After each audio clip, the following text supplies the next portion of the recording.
Hey everyone, so in this video we're actually going to talk about the table method now. Alright, so first off, a basic solution is one where two of the variables, including our slack variables, are 0. Okay?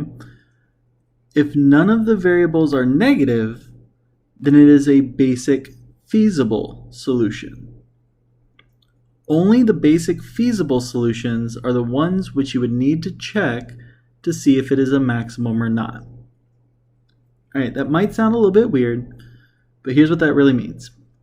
A basic solution just means that two of the variables are 0, you solve for the other two. A basic feasible solution, that is actually the same thing as corner points.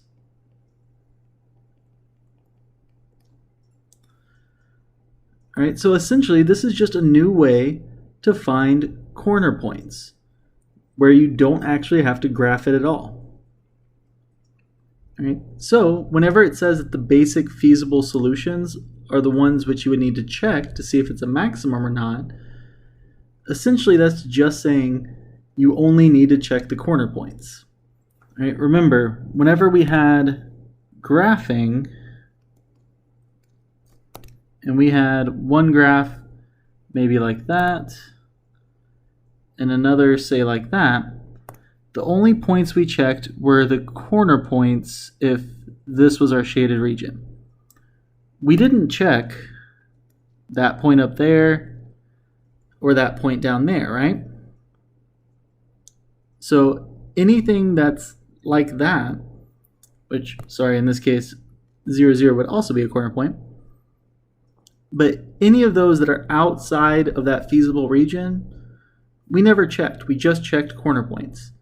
So all 6 of those points are called basic solutions, but only those corner points are the basic feasible solutions because they're touching our shaded region.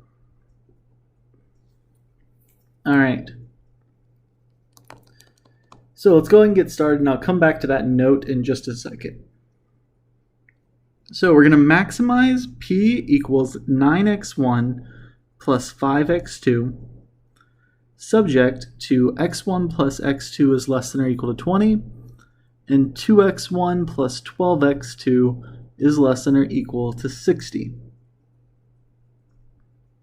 All right, so let's get started. First thing we need to do is turn our I system into an E system. All right, so remember, all we have to do for that is we just put in those slack variables. So we're going to have x1 plus x2 plus s1 equals 20. 2x1 plus 12x2 plus s2 equals 60. And remember, the last one is always all of the variables, so x1, x2, s1, s2, all have to be greater than or equal to 0. They cannot be negative. All right, first part is done. Our second part is going to be make a table and fill in zeros. All right, so here's what this table is going to look like. So on the top, we are going to have x1, oops, not comma, x2, s1, s2. We're going to have one that says feasible. And then our last column is going to be the function that we're trying to maximize, so our objective function. In this case, it was 9x1 plus 5x2.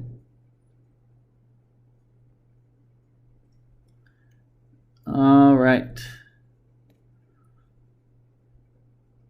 So next up, the fill in the zeros part. So remember, I said those basic solutions were ones where two of the variables were 0. So we're just going to go through and pick each pair of variables and make sure we have each pair being 0 at least once. So here's what I mean. We can start with x1 and x2. I'm going to put in zeros for both of those. That's our first row. All right, next up, what about x1 and s1? We haven't done that one yet. So we're going to plug in zeros there. Next up, we're going to move on to x1 and s2. Plug in zeros there. Now, is there anything else that I can use with x1? No, we've already used x1 in every other variable. So I'm just going to put a little x over x1. That's not a variable, it just literally means I've already done it. Don't use that one anymore. So we can move on to x2 and s1. There's a pair we don't have yet. I'm going to need to make this a little bit longer. All right, so we got x2, s1. Now let's do x2 and s2.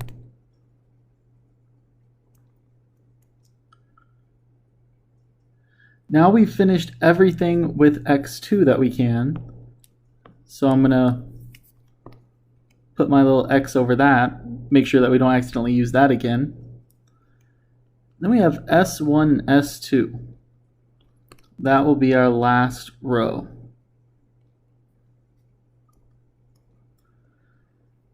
That's the entire table. All right. Now, remember that little note above? You may want to know how many rows are going to be in your table, which in this case, if you count them up, there is 6 rows. All right. But if we didn't already have it and we wanted to know, that note up here just says if you have m equations, which in this case we have 2 equations, then the number of rows that your table will have will be m plus 1 times m plus 2 all over 2. All right, so in our case, we had 2 equations, so m equals 2. So if we just do 2 plus 1 times 2 plus 2 all over 2, that would be 3 times 4 over 2, which would be 12 over 2, which is 6. So we would get that we have 6 rows. All right, so if you have 3 equations, for example, just put m equals 3, plug it in here, and you'll get how many rows you have, which if it was 3 equations and m equals 3, you would end up with 10 rows. All right, so with that said, let's get to actually solving this thing. All right, so step 3 is going to be to fill in other variables. But how do we do that? Well, we have 2 of our variables being 0, right? And we have a system of equations up here. If we were to plug in zeros for two of these variables, we would only have two variables left. So two variables left, two equations, that's just a normal system of equations. That's something that we can solve, right? And most of these, at least 5 out of the 6 rows, are going to be easier than most of the normal systems that we give you to solve. All right? So we're just going to go through this step by step, starting with x1 equals 0 and x2 equals 0. All right, so that's just doing our first row where x1 and x2 are 0. That's the row we're doing right now. Now, what do we plug that into? Well, our system of equations. All right, so we have x1 equals 0. So that's going to be 0 plus x2 equals 0. So plus 0 plus s1 equals 20. That's our first equation. Then we have 2 times x1, so 2 times 0, plus 12 times x2, so 12 times 0, plus s2 equals 60. All these zeros just go away. So if we rewrite that, we're going to have s1 equals 20 and s2 equals 60. Look at that. We didn't even have to solve for anything. It just gave us the answers. All right, so s1 is 20, s2 is 60. We're done with that row. All right, let's try another one. So our next row is x1 equals 0 and s1 equals 0. All right, so I'm just going to keep labeling these just like that. So x1 equals 0, s1 equals 0. That way I can keep track of where everything is, because if something goes wrong and I realize I made a mistake, I want to easily be able to look at my scratch work and see where I did that row. So labeling it like this, I know exactly where I'm doing the scratch work for each row. All right, so again, if we look at these systems, we're now just plugging in zeros where x1 and s1 are. All right, so I'm going to have to put those off screen for a second, but hopefully you have the paper in front of you already anyway. So x1 equals 0, so 0 plus x2 plus s1, which is also 0, equals 20. And then 2 times x1, so 2 times 0, plus 12x2 plus s2 equals 60. All right, so we plugged in 0 for x1 and s1. All right, all those zeros just cancel out. So if we rewrite this, we're going to get x2 equals 20 and 12x2 plus s2 equals 60. All right, well, we got one of the variables. We got x2 equals 20. So I'm just going to go ahead and put 20 in for x2, that way we don't forget. Now, how would we get the other variable? Sorry, ignore my keyboard popping up on screen. So to get the other variable, we have a system of two equations. We have one of them solved for. We just plug it in to solve for the other one. All right, so this is going to be 12 times 20 plus S2 equals 60. 12 times 20 is 240 plus S2 equals 60. Subtract 240 from both sides and we get S2 equals negative 180. So negative 180 is what goes into S2, and we're done with our second row. So let's go ahead and do our third row now. Our third row has x1 and s2 equal to 0. Alright, so I'm just going to come back over here and kind of section off my scratch work a little bit more. So we got x1 equal to 0, s2 equals 0. Alright, and by the way, there's no rhyme or reason to why I'm putting these on the left or right side of this squiggly line for my scratch work. I'm just placing them wherever I happen to have room. Alright, so if we go and plug in x1 equals 0 and s2 equal to 0 back into our equations, then here's what's going to happen. We're going to get 0 plus x2 plus s1 equals to 20. And then 2 times 0 plus 12x2 plus 0 equals 60. Alright, all of those zeros just go away. So now we have x2 plus s1 equal to 20, 12x2 equal to 60. Uh-oh, this time we don't have anything that's necessarily easy to solve for real quick. So what do we do?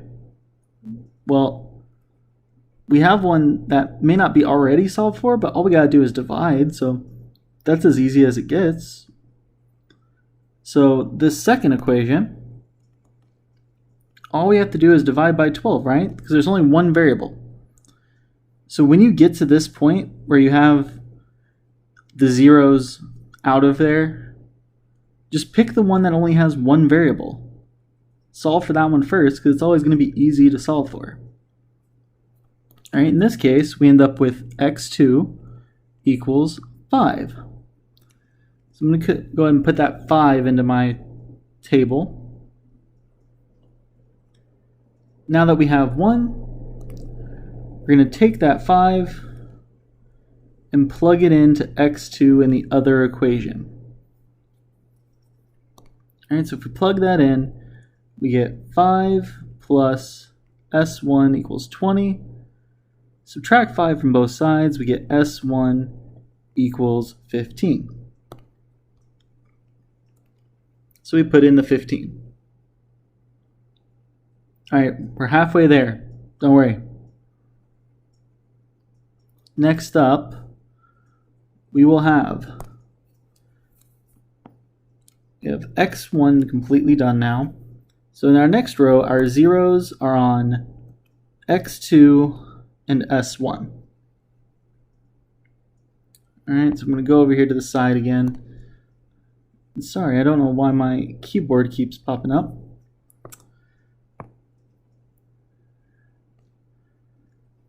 Alright, so we're doing x2 equals 0 and s1 equals 0.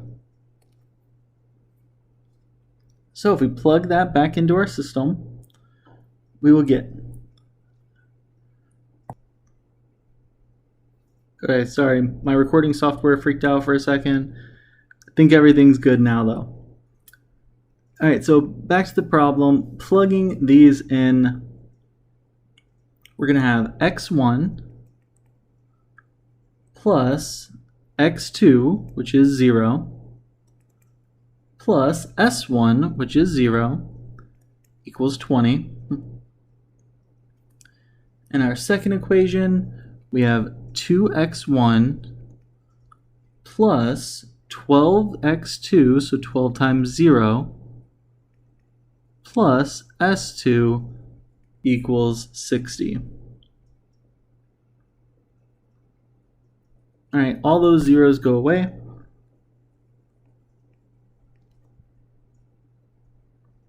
So if we rewrite it, we're going to get x1 equals 20, 2x1 plus s2 equals 60. So we got our x1 equal to 20. So if we go ahead and plug that one in over there, then how do we find our s2? Well, all we need to do is take that 20, plug it into the other equation. So we get 2 times 20 plus s2 is equal to 60, which means 40 plus s2 equals 60. Subtract 40 from both sides and we get s2 equals 20. So 20 is our next one. All right, just 2 more rows. Bear with me, we're getting close.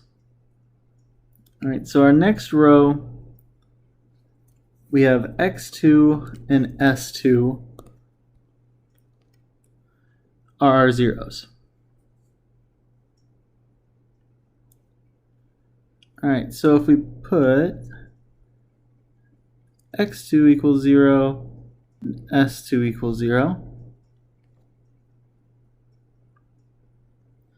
then in our first equation, we're going to get x1 plus x2, which is 0, plus s1 equals 20. And in the second equation, it's going to be 2x1 plus 12 times 0 plus s2, which is 0, equals 60. All those zeros go away. So now we have x1 plus s1 equals 20, and 2x1 equals 60.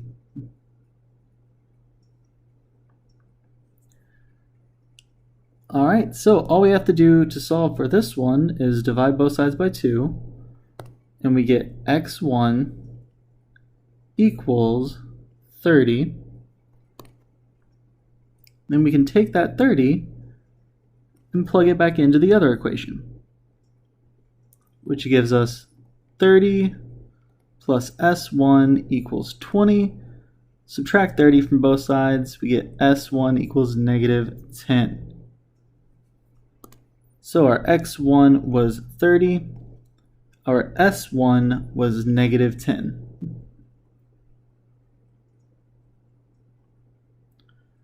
Last row. So our last row has s1 and s2 as zeros.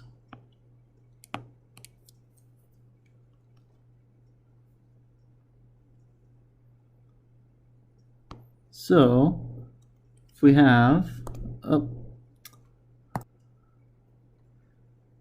s1 equals 0 and s2 equals 0,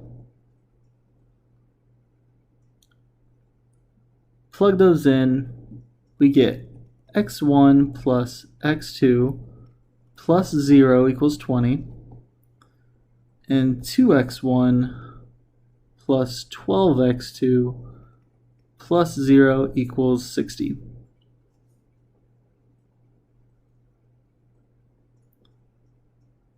All right, the zeros go away. So we have x1 plus x2 equals 20, 2x1 plus 12x2 equals 60. All right, so here's our system. And this last row is always the hardest because remember how I said just start with the equation that has only one variable because it'll be easier? Well, in this case, they both have two variables. So, two equations, two variables. That means we're going to have to actually solve a system. So you can use any method you want. You can graph it, which I wouldn't necessarily recommend. But you can use substitution, elimination, Gauss-Jordan elimination, or you can even just put this into your calculator, all right, as a matrix. Whatever method you want to use to solve this system, go for it. All right. Personally, I honestly think it's quicker to just do elimination on most of these, even than putting it in your calculator. So I'm just going to multiply this first equation by -2, getting -2x1 minus 2x2 equals -40. And I'm going to add the equations up. If I add them up, I get 10x2 equals 20. Divide by 2, get x2 equals 2. Then I can just plug it back into one of those original equations to solve for x1. So we had x1 plus x2 equals 20. That was one of our originals. So we have x1 plus 2 now equals 20. Subtract 2 from both sides and we get x1 equals 18. So 18 and 2. All right. Everybody take a breath. Be happy with me that the difficult part is over, and then probably get mad at me for saying the problem is not over. All right. So that table, remember, was just finding corner points. So let's move on to the next column. The next column says feasible. All you have to do for this column is either put a check mark or an X. It gets a check mark if every entry in that row is positive. It gets an X if there's a negative in the row. So these two are positive. That one has a negative. This one is positive. Any of them that have X's, we're going to put an X in that last column because we don't need to check. All right, so all of that work, what that did was it now says 0, 0 is a corner point. 0, 5 is a corner point. 20, 0 is a corner point. And 18, 2 is a corner point. So once we find our corner points, what do we normally do? We plug them in. All right, so that last column, we're going to do 9 times x1, which is 0, plus 5 times x2, which is 0, equals 0.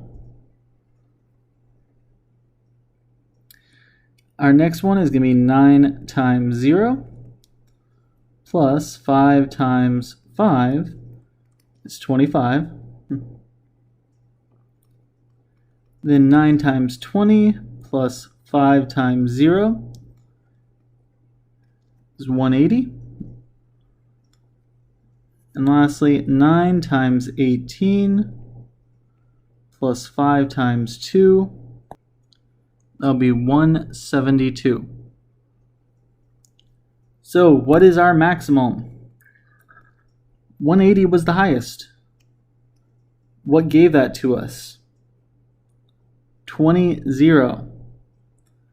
So our final answer is we have a max of 180 at 20, 0.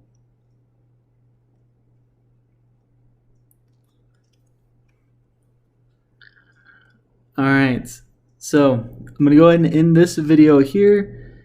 In the next video or two, we're just going to be going over more examples of these. So I will see you in that video. Bye, guys.